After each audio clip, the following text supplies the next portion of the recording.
Hey guys, and welcome to another video. Legion is launched, and I will be covering some of the Legion Mythic dungeons.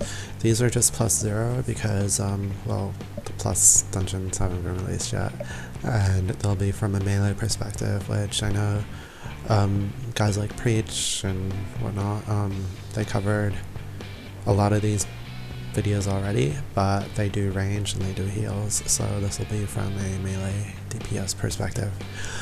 I'll be skipping most of the trash. Like, the trash is probably a bit harder than the bosses are quick, but no one wants to really sit through trash. You can figure it out if you're having trouble with CC. Anyway, we'll be starting with Vault of Wardens, which it has one of my favorite fights, the last one in this, so stay tuned till the end or skip ahead if you want. Anyway, let's get started. So it starts off with trash.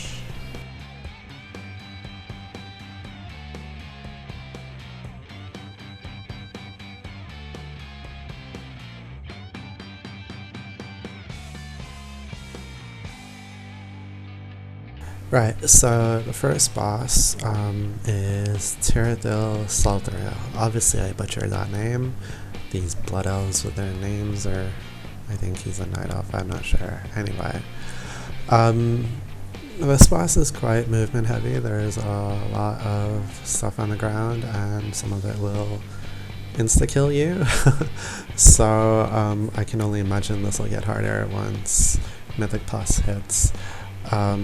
Yeah, so basically a lot of it is just raiding 101, avoid stuff, and I think there's an interrupt mechanic. I may have interrupted once or twice, I don't remember, but most of it is just dodge. Like, he'll do that, there'll be stuff on the ground, move out of the way. Other than that, just big deeps and go balls to the walls. It helps, like, some of the stuff you'll see in a bit here. He'll do like a beam that will insta-kill you, whereas the fire on the ground you can probably take 1 or 2 ticks, maybe a bit more if you're a rogue and faint, but you gotta be quick with that. So just the point, I guess, with this boss, or any boss really, is stay alive. If you're dead, you're not doing any damage. Another, which I think is a bit of a cool mechanic, is this boss changes once a week. So right now you can see he just transformed into demon form, and he's like a tank demon. Once a week, like every week, that'll change. So next week he'll become a DPS form, so he'll probably just, the mechanics change just slightly. But not too much that I have to really go into detail on any of that. But yeah, so I thought that was pretty cool. There's a chain right there. I avoided this one. I think it was a different video where I died to it. I thought I could cloak, but it will eat through cloak, so don't do that. Yeah, other than that, mostly tank and spank, so just avoid fire, avoid chains, and pew pew. As you can see, we've got a pretty decent group, so we're hitting about 200k DPS, all of us. Oh, I did survive it. That was where I cloaked. Never mind, but it does still hurt. Anyway, that's the first boss down. Next boss will be... well, I hate the next boss. So you come across to this imp mother lady. She's not really a boss, she's more of, I guess, a mini boss, and she spawns imps. So with her, basically, again, just avoid stuff. It'll be on the ground, like that green swirly stuff you see there. And as a rogue, personally, she's good in that even when AoEing, your damage is really focused, so you can use your AoE to build up combo points and then dump all of those just into her and not really focus on the imps. And then if you're sub, you can just jump down the elevator and not take damage. Best ability ever? Probably not, but it's good for elevator bosses. You'll never die to them again. Anyway, this next guy is Inquisitor Tormentorum Beelzebub Jim Bob Spartacus the 76th.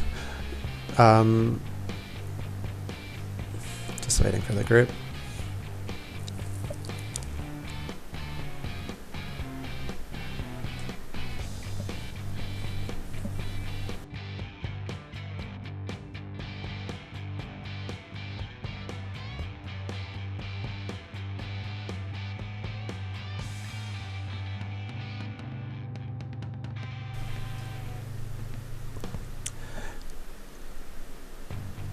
Right, okay, so we're about to start. This boss is quite a bit annoying. He's got 3 abilities. One is he summons ads, just burn the ads down. He'll also summon these eye things, which these aren't it. So with this ability here, when he puts you on the shadow stage, any abilities you use there will get a much longer cooldown. You have to use an ability to get out. I tried not pushing anything and it kept me in there. So the trick to that is use stuff that you're not really gonna need in your rotation. So for me, that would be something like Kick or Shuriken Storm, or I guess even Backstab if I know that I can stay in Shadow Dance quite a bit. So you really want to avoid any abilities that you want to use because the cooldown would be massive.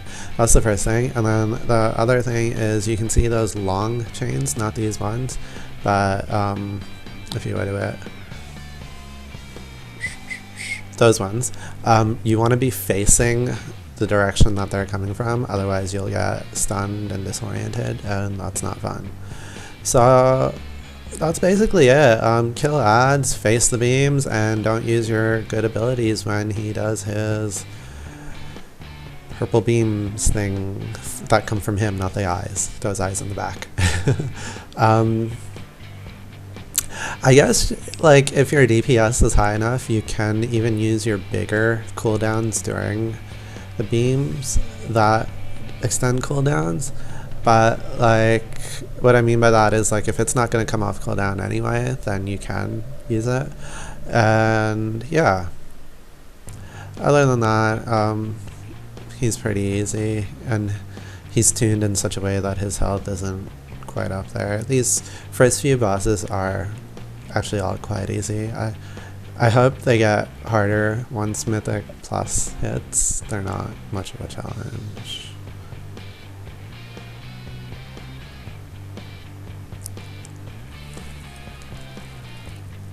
I mean, they're mechanically really cool fights. I don't think a lot of these mechanics have been utilized in dungeons before, so it's good to see Blizzard putting things in like that, which, like, you can't just burst through, kind of like a lot of the Wrath dungeons, which I hated personally. The Kata dungeons were amazing, I think, and I think Legion is kind of heading in that direction again, but we'll have to wait and see.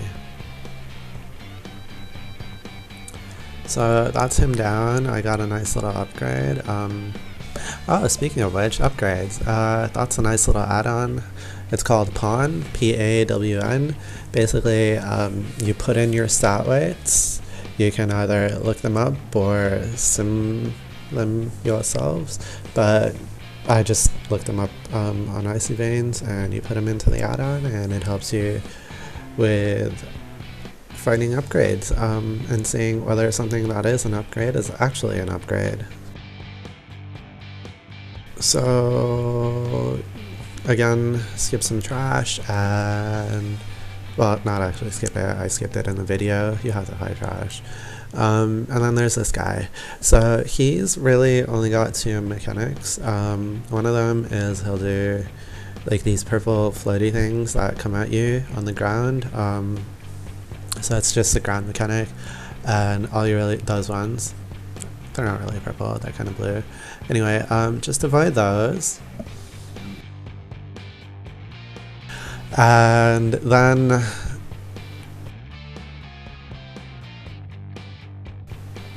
he'll put on like a defensive shield partway through the fight, and he becomes immune to all damage. And what you have to do is use like those mirrors to reflect his eye onto back onto his back, so it eats through his own shield. So if he hits that mirror, then you reflect it, you'll see. So you have to actually click it to make the mirrors bounce around. So I was hoping for the healer to do it, but the tank did it. So that one reflected there, and then you turn that around to that one. So you have to use all of them to reflect it right back at him. It's basically the way that the owls are facing. We messed that up a bit there, but once you get it, like, there's quite a bit of AoE damage in this phase as well, so try and hit some of those defensives to help your healers. Other than that, yeah, those are the two major mechanics. I think the eyes are a bit harder than the others. Another thing is he'll put up a fake statue, which doesn't actually bounce anything. That one needs to be burned down ASAP, so if you find it, just burst it down. It's not that heavy, so like even one person can do that while everyone else kind of just runs around and bounces the beams. So once you kill that boss, you can actually skip a little bit of the trash, so I left that bit in there. There's like a little corridor to the left, and if you go through that, you can skip a couple of trash mobs. There's a Dreadlordy ad boss thing to the right here. I stealthed past it, but you don't need to, you can just walk past it, so don't pull it.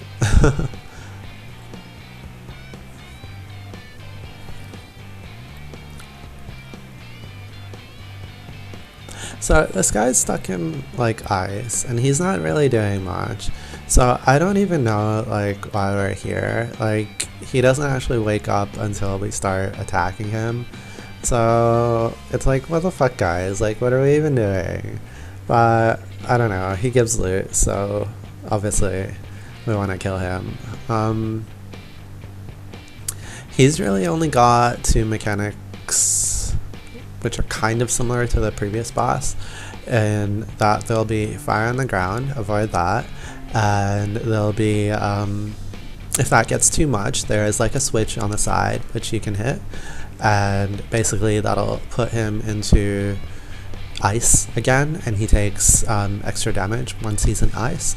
So if the fire mechanic gets too much, just hit the button and that should freeze him and make the fight a little bit easier. There's different sort of, I guess, optimal times as to when to hit it. You can, if your DPS is pretty good, you can hit it like right off the bat, and you'll have all your cooldowns and stuff, and just lust and burn him down. We chose to wait till midway so we could avoid a lot of the fire stuff, so that goes away. You want to also be killing the ads. I kind of didn't, because the other DPS were good enough, so I kind of just tunneled the boss. But because this is a guild group, we kind of were able to do that. In a pug, you probably want to take on that responsibility and burn the ads down, be more of a team player. Anyway, once the fire starts again, you can't really do much because you've already used your thing, and because he's at pretty low health, you can kind of just burst him down and collect mad loots. I fainted there and just kind of stood in the bad.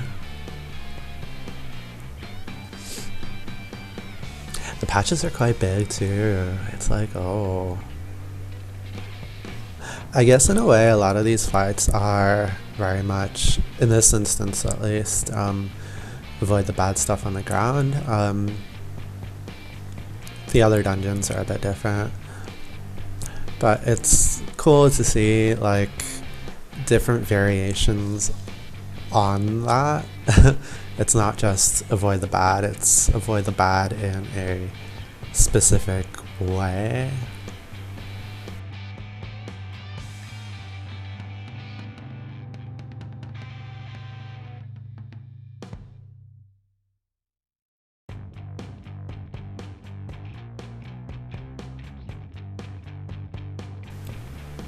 Anyway, this one here, Cordana, is probably one of my favorite fights in all of WoW. Like, I don't think there's been a fight as good as this since, like, I actually liked Sindragosa way back when. That was a good fight. Anyway, with this, she's got a couple of mechanics. She has a light orb, which I suggest putting onto one of the ranged DPS. And they grab it, and all they do is stand on or near this bad stuff on the ground. So our hunter grabbed the orb, as you saw, and he did that.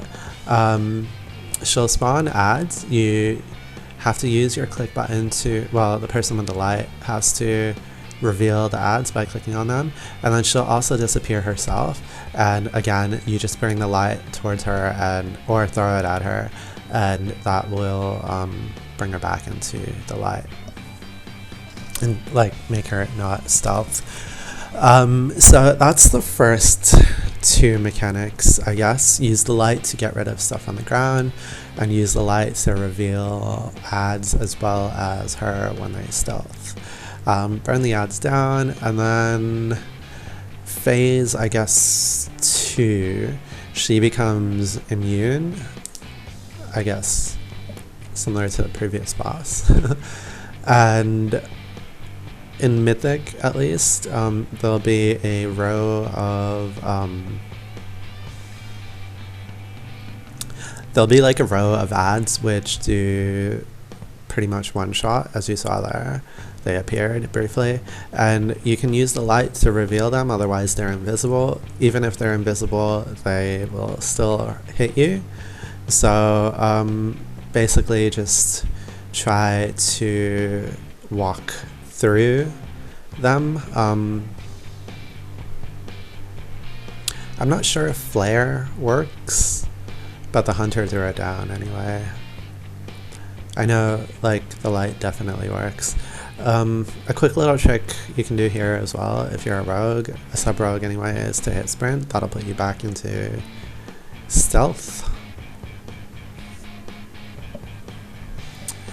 Other than that, those are sort of the two main mechanics. Kill ads, reveal invisible ads, and invisible boss with the light. Person with light stands in the bad, everyone else doesn't, and avoid the row of marching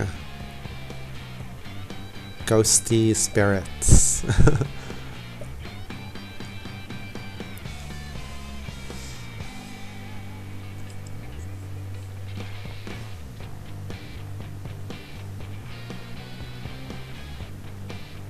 So that's the fight right there. I hope you enjoyed that video. It was a bit different than the previous ones where I sped everything up. I kind of kept this up normal speed so you can really see the mechanics, because these dungeons are still quite new. Anyway, if you like that, don't forget to like and subscribe and leave a comment below. And don't forget to hit that thumbs up as well. Anyway, have a good day and tune in for the next one soon. Bye!